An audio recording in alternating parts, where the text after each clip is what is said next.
Hop. Alors, je vais partager l'écran.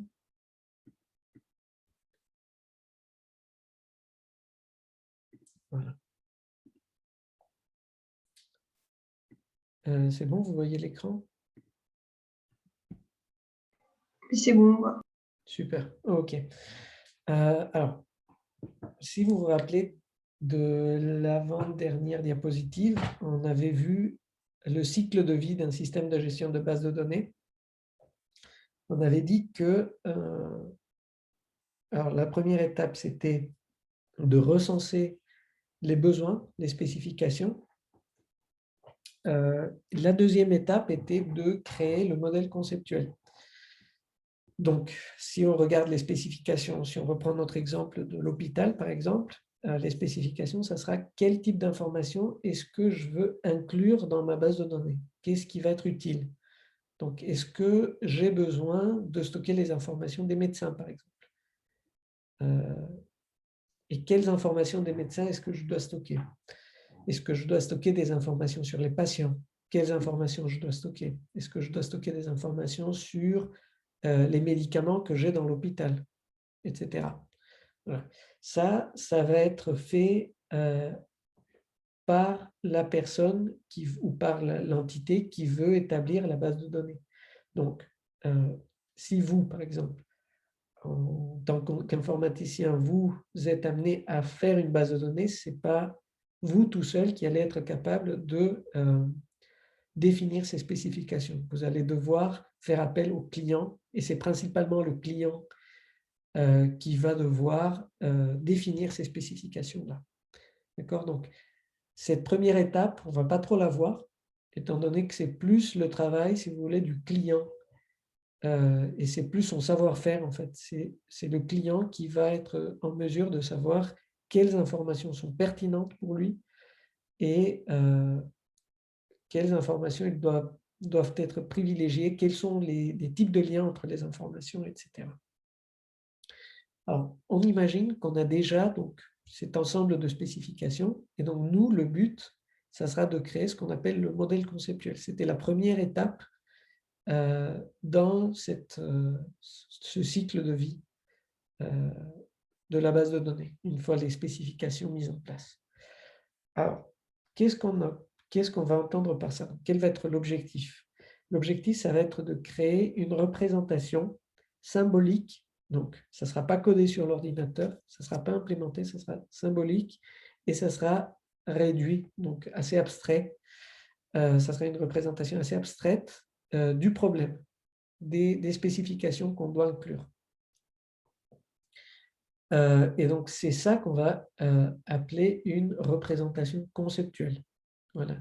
Ce n'est pas quelque chose qui est déjà implémenté, ce n'est pas une représentation physique ou implémentée du problème, des choses de la base de données elle-même, mais ça reste une représentation très conceptuelle, très papier-crayon. D'accord? Alors, il y a différentes catégories de façon, de méthodologie pour mettre en place ce modèle conceptuel. Il y a deux grosses familles, si vous voulez. Il y a une famille qui est basée sur ce qu'on appelle des modèles orientés objets de type UML. Peut-être vous avez déjà rencontré ce type de modèle UML. Peut-être ceux qui ont fait le FIMI lorsqu'on doit, on a des objets, donc on est dans le cadre d'une programmation orientée objet et on doit voir les liens qu'il y a entre les différents objets qu'on programme. D'accord? Donc, quels sont les attributs des objets, les méthodes des objets, comment se lient les différents objets entre eux. Est-ce qu'il y a un objet qui hérite d'un autre objet? Est-ce qu'il y a un objet qui dépend d'un autre objet, etc. Donc ça, ce type d'informations peuvent être modélisées à travers des modèles orientés objets de type UML. UML pour, je pense, c'est Unified Modeling Language, à vérifier, mais je pense que c'est ça. Donc ça, c'est la première famille, la première catégorie. Et la deuxième catégorie, c'est des modèles qu'on appelle entité-association ou entité-relation. C'est surtout entité-association, en fait. D'accord? Par abus de langage, on parle d'entité-relation, mais le bon terme, c'est entité-association. Alors, nous, on va se recentrer là-dessus. On va se concentrer sur les modèles entité-association. Et donc, encore une fois, si on prend donc ce formalisme entité-association, on a encore une fois une panoplie de modèles de, de, enfin, ouais, de modèles ou de formalismes qui vous permettent de créer ces modélisations entité-association avec leurs caractéristiques principales pour chacune et qui sont plus ou moins équivalentes entre elles. Alors, il y a le modèle Mérise qu'on va étudier dans ce cours-là. Il y a aussi le modèle Chen qu'on appelle, le modèle Bachmann, le modèle Théorey. Il y en a d'autres encore. Donc là, je vous en mets quelques-uns pour votre culture générale. Et de toute façon, ces différents formalismes sont assez similaires les uns, sont similaires entre eux. D'ailleurs, si vous regardez des modèles entité-association, parfois vous allez voir des modèles qui sont par exemple Mérise, mais qui vont prendre quelques éléments de Chen ou de Bachmann. Donc, ce n'est pas quelque chose de très carré, de très fermé, si vous voulez. Voilà. Le principal, c'est qu'on va introduire des concepts sur comment modéliser le problème. On va le voir avec Mérise, mais les mêmes formalismes vont exister avec les autres. Et d'ailleurs, vous allez voir que parfois, on va pouvoir emprunter certaines choses des autres formalismes pour modéliser une base de données ou un problème en général. Alors nous, voilà, juste pour information, on va se concentrer sur Mérise. Alors, notre modèle d'entité-association, entité-relation, ça va être une représentation graphique. Donc, on va vraiment faire un dessin, si vous voulez, d'un ensemble d'entités. Donc, on va devoir définir déjà des entités, ce que c'est qu'une entité, et des associations entre les entités. Et on va avoir également un troisième élément, qui sont les attributs, qui vont venir caractériser les associations et les entités. D'accord? Donc, en gros, si on fait un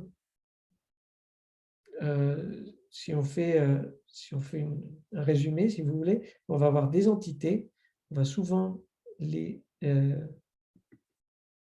dessiner comme des carrés, si vous voulez, d'accord? On aura un carré ici pour une entité, une autre entité ici, un autre carré, et on va faire un trait entre les deux et on va mettre un cercle entre les deux pour définir l'association qui relie les deux entités. On va voir ça un peu plus dans le détail. Donc, si on regarde tout d'abord l'entité, là je vous ai dit, il y a trois choses principales. Il y a les entités, les associations et les attributs qui caractérisent les entités et les associations. Donc, si on regarde les entités tout d'abord, alors qu'est-ce que c'est qu'une entité? Ça va être la représentation conceptuelle d'un objet avec une identité propre et des propriétés. D'accord? Alors, comment est-ce qu'on va la dessiner? On va dessiner voilà, un carré. Ça va représenter une entité. Ici, on va mettre le type d'entité, le nom de l'entité. Et ici, en bas, on va mettre les attributs de l'entité. Alors, il faut savoir qu'on parle de type d'entité, pas seulement d'entité, mais par abus de langage, pour simplifier, on parle juste d'entité. Donc, si vous rencontrez le terme de type d'entité, c'est équivalent à dire une entité. En fait. D'accord? Et donc là, dans cet exemple-là, on a l'entité citoyen, par exemple. On a un citoyen qui est défini à travers ces attributs-là. Donc, il y a son numéro de passeport, son nom, son prénom, enfin son prénom, son nom et sa date de naissance. OK. Si par exemple, je vous demande, on veut créer un type d'entité médecin, qu'est-ce qu'on pourrait mettre à l'intérieur? Est-ce que quelqu'un a une idée?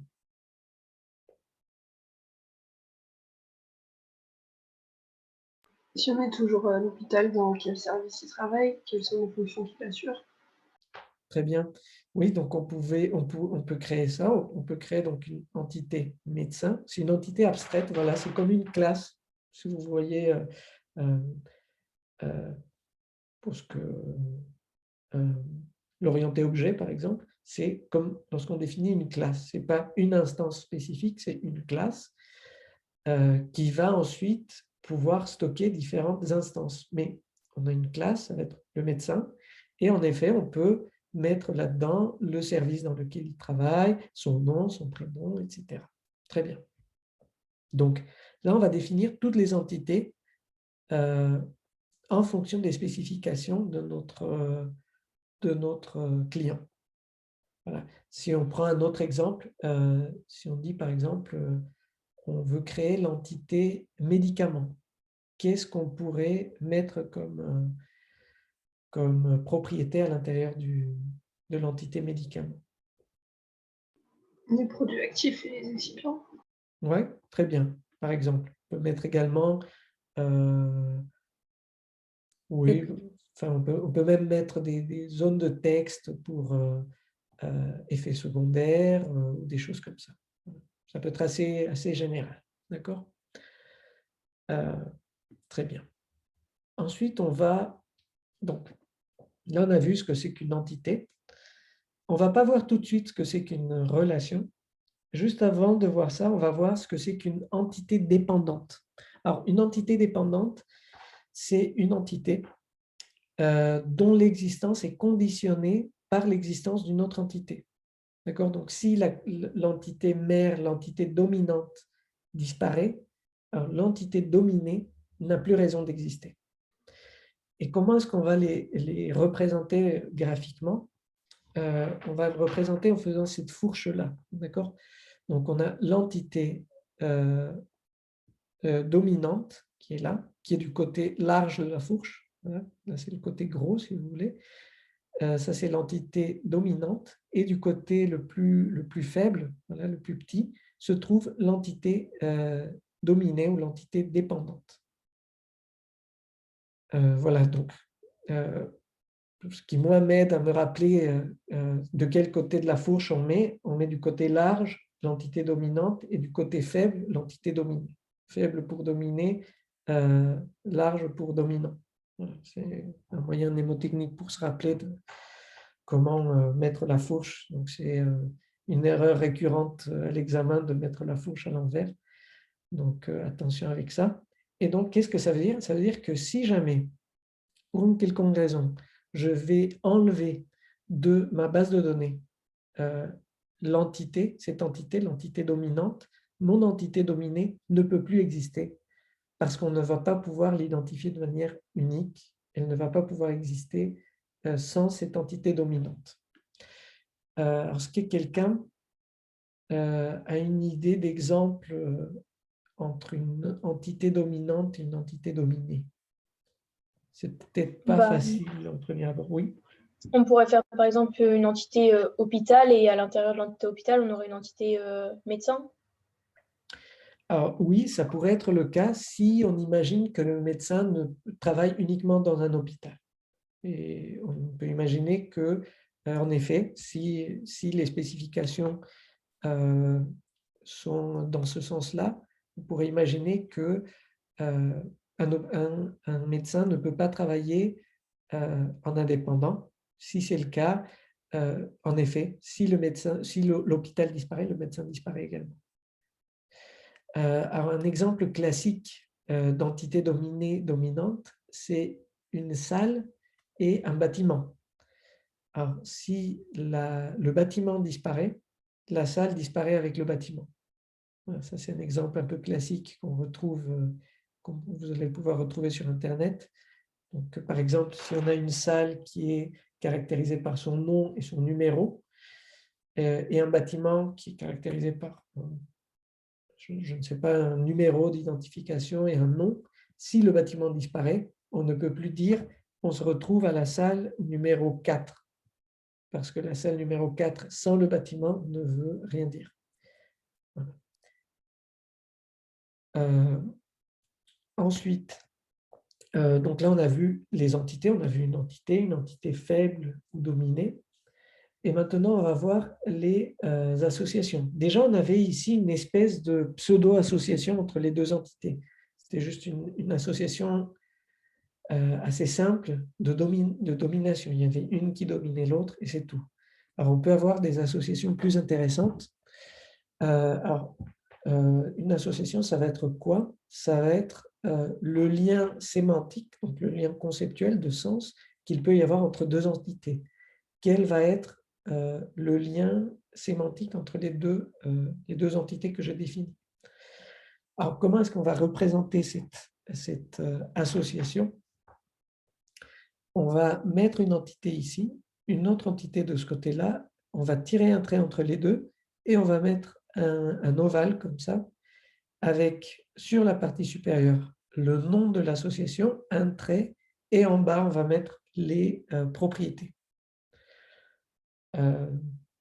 Alors, une question récurrente, c'est est-ce qu'on peut avoir des associations entre plus de deux entités? C'est-à-dire, est-ce qu'on peut avoir des associations NR avec donc N entités? Donc, cela est possible. Ce n'est pas le plus courant, ce n'est pas hyper recommandé, mais c'est quelque chose qu'on peut bien faire. Alors, il y a un autre point un peu particulier qui est également intéressant, c'est est-ce que les associations réflexives existent ou sont autorisées? Et la réponse est oui. Alors, une association réflexive, c'est une association d'une entité avec elle-même.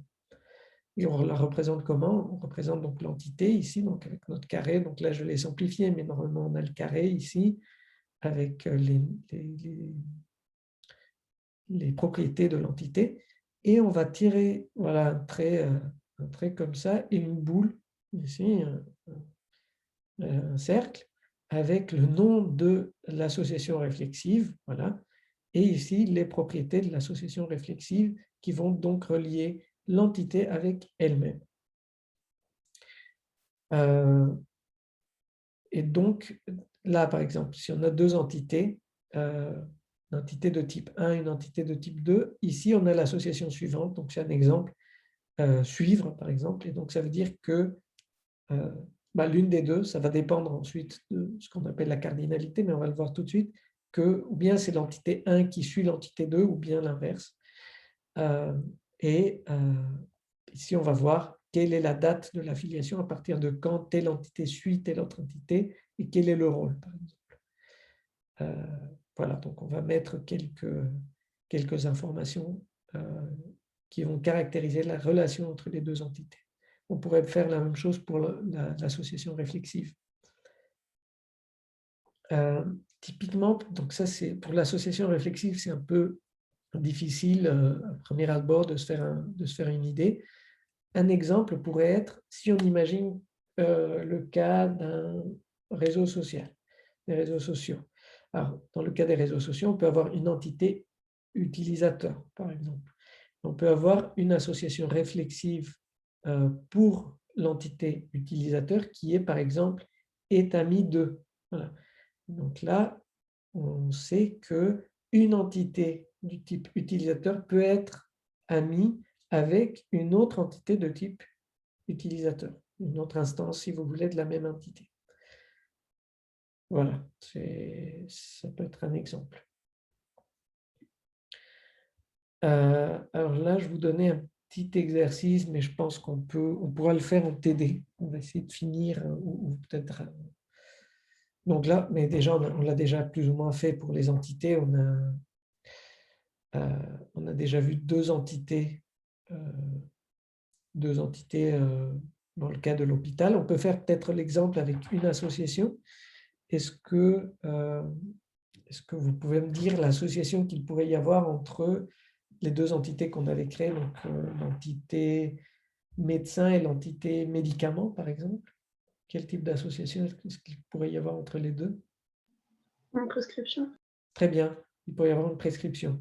Donc l'association, c'est prescrit, donc c'est le médecin qui prescrit le médicament.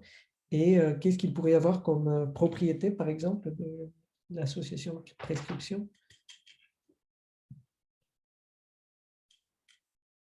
Le temps qu'il faut Très bien. prendre le médicament. Oui, très bien. Donc un temps, une posologie particulière. Très bien. Donc on peut faire la même chose avec 3 entités et une association. Donc on pourrait même complexifier notre cas précédent. Donc là, on avait juste une association entre le médicament et le médecin. On pourrait rajouter une 3e entité qui pourrait être quelle entité? Le patient. Le patient, très bien. Donc là, on a le patient, le médicament et le médecin avec la prescription. Donc le médecin prescrit à un patient un certain médicament. Donc là, on a une association entre les 3 entités. Alors, on a déjà vu un exemple avec l'association réflexive. Peut-être si quelqu'un a une autre idée pour compléter ça, pour un autre exemple d'association réflexive.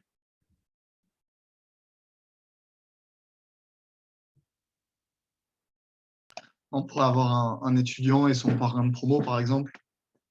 Oui, ouais, très bien. Très bien. Donc, on a étudiant et parrain de. Voilà, très bien. Pour l'exemple des hôpitaux, par exemple, on pourrait imaginer une association réflexive entre, si on a un hôpital, une entité hôpital, a un partenariat avec un autre hôpital, par exemple. Voilà. Et un exemple d'entité dominée, donc ça, on avait vu des exemples, donc c'est très bien. Alors, maintenant, si on rentre plus dans ce que c'est qu'une propriété, donc on a vu plus ou moins de manière un peu à la va-vite ce que c'est qu'une propriété. On a vu quelques exemples de propriétés, ce sont des choses qui vont caractériser soit les attributs, soit les entités, soit les associations. Alors, une propriété, il faut, pour la définir de manière plus claire, ça sera une information élémentaire. Donc ça, c'est quelque chose d'important, ça va être quelque chose d'élémentaire. On va essayer d'éviter de mettre des listes à l'intérieur de ça ou des choses qui vont pouvoir être multiples. Et on va voir après pourquoi est-ce qu'on essaie d'éviter ça. Donc voilà, c'est une information élémentaire, par exemple, voilà, le temps de prescription, c'est une information élémentaire, c'est un temps, donc c'est quelque chose de précis, c'est pas différents temps, voilà, c'est pas une liste de temps. Voilà. Et donc voilà, c'est une information élémentaire qui décrit de manière indépendante une entité ou une association. Donc ça va être une propriété. Alors un attribut, ça va décrire les propriétés associées aux entités ou aux associations. D'accord? Donc une propriété, c'est quelque chose de plus général, si vous voulez. Donc ça peut être la durée, voilà, c'est quelque chose de très général, et on va mettre des attributs pour décrire ces propriétés-là. Voilà. Vous pouvez voir la propriété comme quelque chose d'encore plus abstrait. Nous, ce qu'on va remplir, ça va être vraiment les attributs. Donc, qu'est-ce qu'on va vraiment mettre dans notre modèle? Ça va être les attributs qui vont décrire ces propriétés-là. Propriété, ça va être quelque chose de plus abstrait. Alors, l'attribut, ça va être quelque chose qui va appartenir à un certain domaine. Donc, si on essaie de faire l'exemple là-dessus, on peut dire que la durée, c'est la propriété, c'est quelque chose d'assez abstrait. Voilà, c'est du temps, c'est quelque chose d'abstrait. L'attribut, c'est quelque chose que je vais coder vraiment. Voilà, ça va être le temps. Voilà, c'est le nom que je vais mettre dans l'association, par exemple, ou dans l'entité. Et cet attribut-là, l'attribut temps, va appartenir à un domaine. Et le domaine, ça va être l'ensemble des valeurs possibles qu'il va prendre. c'est un concept qui est très proche, le concept de domaine, au concept de type en programmation, c'est-à-dire des entiers, les strings, les flottants, des trucs comme ça. Donc là, le temps, on peut dire qu'il appartient à l'ensemble des flottants, par exemple. Voilà.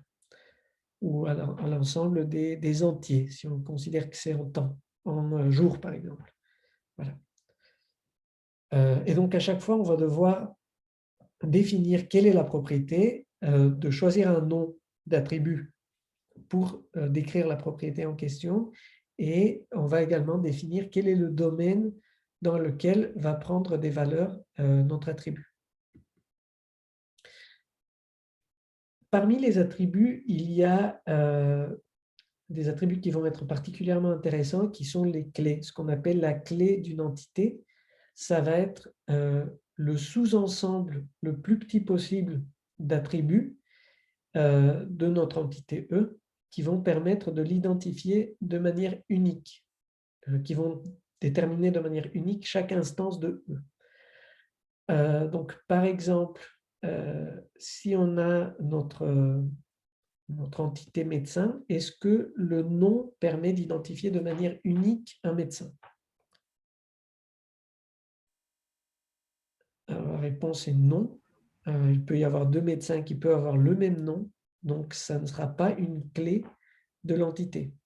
Mais par contre, si on a le numéro, je sais pas, un numéro d'identifiant du médecin, normalement, ça va être une clé parce qu'elle permet d'identifier de manière unique le médecin. Il n'y aura pas deux médecins qui auront la même clé. Voilà. Alors, on va parler de clés candidates lorsqu'on a plusieurs clés possibles pour eux. Et dans ce cas-là, on va choisir une des clés possibles comme ce qu'on appelle une clé primaire. Et la clé primaire, par définition, on va la souligner. Donc, si on fait notre entité médecin et qu'à un moment on a identifiant, on va souligner l'identifiant pour dire que c'est la clé primaire. Alors, on pourrait imaginer dans l'exemple du médecin avoir le numéro d'identification et le numéro de carte nationale d'identité, par exemple. On a deux identifiants qui identifient de manière unique le médecin. On va en choisir un comme clé primaire et on va la souligner. Les autres clés seront des clés secondaires. D'accord? Les autres clés candidates seront des clés, ce qu'on appelle des clés secondaires. On peut également avoir des clés composites qui vont devoir combiner donc différents attributs pour faire une clé. Donc, par exemple, si on doit considérer deux éléments en même temps pour identifier de manière unique une entité, on va dire qu'on a une clé composée. Voilà. Et donc, dans ce cas-là, on souligne les deux. Alors, il n'y a pas de clé, donc certaines entités n'ont pas de clé si elles sont dominées ou faibles. Voilà. Si c'est une entité faible, c'est une entité qui ne peut pas être identifiée de manière unique toute seule et elle a besoin de l'entité dominante pour être identifiée. Donc, dans ce cas-là, on n'a pas de clé. Alors, une bonne clé primaire, voilà, si on a le choix entre plusieurs clés primaires, ça sera une clé qui ne devrait pas être modifiée. On n'a pas besoin de la modifier à chaque fois. C'est une clé qui est petite en mémoire, qui a peu de besoin de stockage, voilà, par définition. Et un troisième point, si jamais on n'a pas vraiment une clé immédiate, rien de très intéressant. Donc, par exemple, pour définir le médecin, on aurait besoin de son nom, son prénom et sa date de naissance, et son lieu de naissance, par exemple. Il est toujours possible de créer un attribut identifiant, qui sera donc plus simple à manier que l'ensemble d'autres clés composées qui sera intégré du nom, du prénom, la date de naissance et l'endroit de naissance, par exemple. Il est plus simple dans ce cas-là de créer un attribut identifié. Ensuite, il y a un autre aspect intéressant dont je vous avais très, très vite glissé le nom, c'est ce qu'on appelle la cardinalité. Alors, la cardinalité va permettre de exprimer comment les entités sont associées entre elles. d'accord? Et elle permet de dire le nombre maximal et minimal de fois, le nombre de fois maximal et minimal qu'une entité va participer dans une certaine association. Donc là, je vous mets un exemple. On a le citoyen ici qui suit un parti politique, par exemple. Imaginons que le citoyen ne peut suivre qu'un seul ou zéro parti politique. Donc là, on va mettre une cardinalité 0, 2.1 pour dire que le citoyen peut adhérer à 0 ou un seul parti politique. À l'inverse, un parti politique peut être suivi par 0 ou n citoyens. D'accord ? Alors là, je vous avais mis un petit exercice pour mettre les cardinalités dans les exemples précédents. Vu le temps, je pense qu'on va pouvoir le faire après. Alors peut-être on peut faire juste un petit exemple pour les prescriptions. Alors, on a l'entité médecin, l'entité médicament, et on a l'association prescrit. À votre avis, quelle serait la cardinalité du côté médecin? Est-ce qu'un médecin va prescrire de 0 à combien de médicaments? De 0 à n. Très bien, de 0 à n. Et un médicament, il peut être prescrit par combien de médecins? De 0 à n aussi. Oui, très bien. Donc là, dans l'exemple là, on aurait du 0n des deux côtés, du côté médecin et du côté médicament. Voilà. Alors, les cardinalités, il faut faire attention lorsqu'on va lire les spécifications du client. Les cardinalités sont souvent données là-dedans, dans les spécifications. C'est là qu'on va savoir si un citoyen peut suivre 0 ou n partis politiques ou seulement 0 ou 1 parti politique. D'accord ? Ou d'autres exemples. Donc là, il faudra bien lire attentivement les spécifications pour pouvoir mettre les cardinalités. Alors, ceux qui ont fait le FIMI ou ceux qui ont vu les bases de données par ailleurs, vous avez peut-être vu les cardinalités de l'autre côté. Alors là encore, il faut savoir qu'il y a différentes conventions pour mettre les cardinalités. Là, je vous en mets quelques-unes. Alors nous, celle qu'on va utiliser, c'est la convention qui s'appelle Min-Max ISO, qui met du côté de l'entité en question sa cardinalité. Il y en a d'autres où on fait l'inverse. En fait, on aurait mis ici 0,1 et ici 0,n. C'est typiquement, je pense que c'est le formalisme Chen qui faisait ça. Oui, c'est le formalisme Chen qui fait ça. Alors, je trouve ça plus intuitif de mettre du côté de l'entité sa cardinalité. Je pense qu'un peu plus logique. Mais voilà, donc il faut savoir qu'il y a une diversité de conventions sur comment placer les cardinalités. Alors dans ce cours-là, on choisit cette convention-là. Il y en a d'autres, donc ne soyez pas surpris si à un moment vous êtes en train de voir un modèle conceptuel et vous voyez d'autres conventions.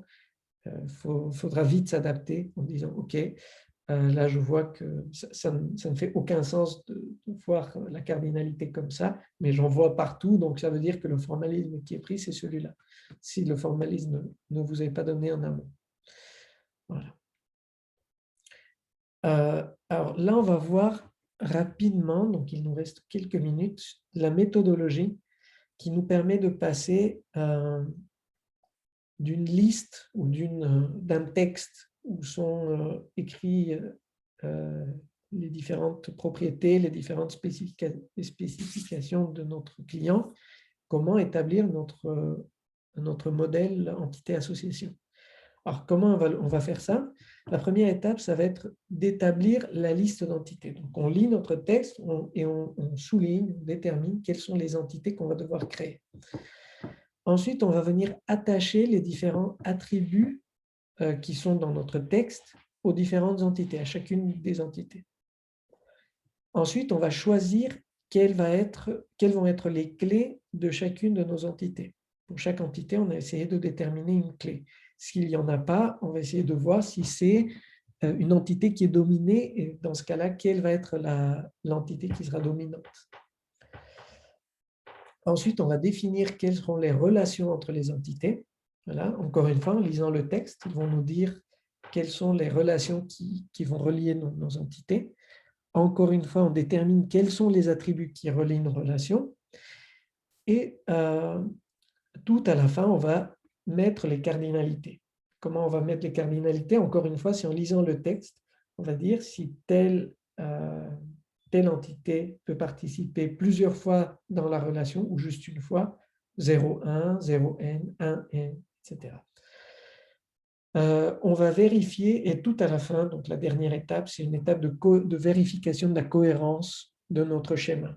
Donc, on vérifie notre schéma, on lit notre texte et on vérifie que tout ce qui est dans le texte est bien dans le schéma et inversement. Voilà, qu'on n'a pas inventé d'autres choses, que le schéma est un modèle clair et précis du texte qui nous est donné. Voilà. Donc ça, c'est pour la méthodologie. Donc peut-être juste en conclusion, alors, les avantages ou l'avantage d'établir ce type de modèle, c'est que c'est très simple, c'est assez flexible, ça vous permet à partir d'un texte de dégager les choses importantes et commencer déjà à les structurer pour faire la base de données après, de mettre de l'ordre dans cet ensemble d'informations, de contraintes qui vous étaient données.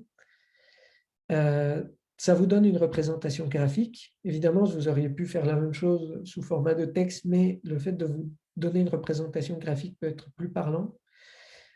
C'est rapide à modéliser lorsque les structures ne sont pas trop complexes. D'accord ? Si la structure commence à être trop complexe, il faudra se poser des questions. Alors, les limitations sont, tout d'abord, voilà, que c'est difficile d'exprimer des structures qui vont être très, très, très complexes.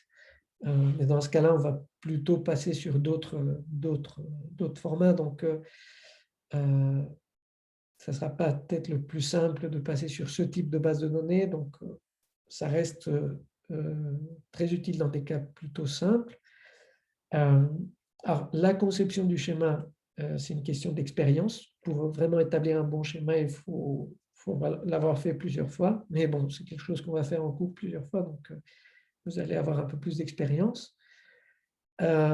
Évidemment, il n'y a aucune opération qui est définie sur les données. En fait, là, on regarde juste comment structurer nos données et on ne propose aucune opération sur les données.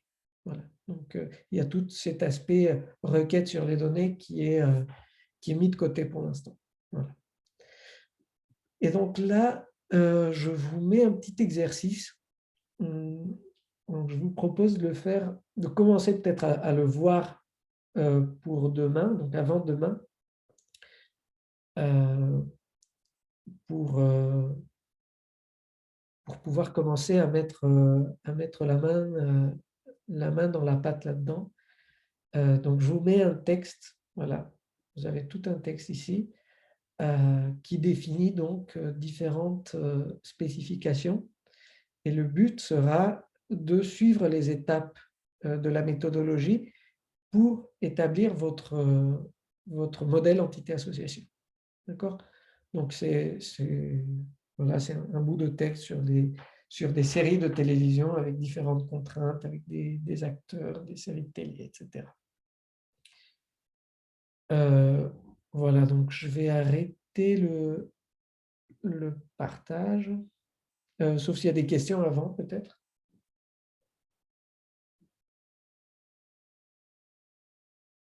Non, pas de questions. Donc, j'arrête le partage.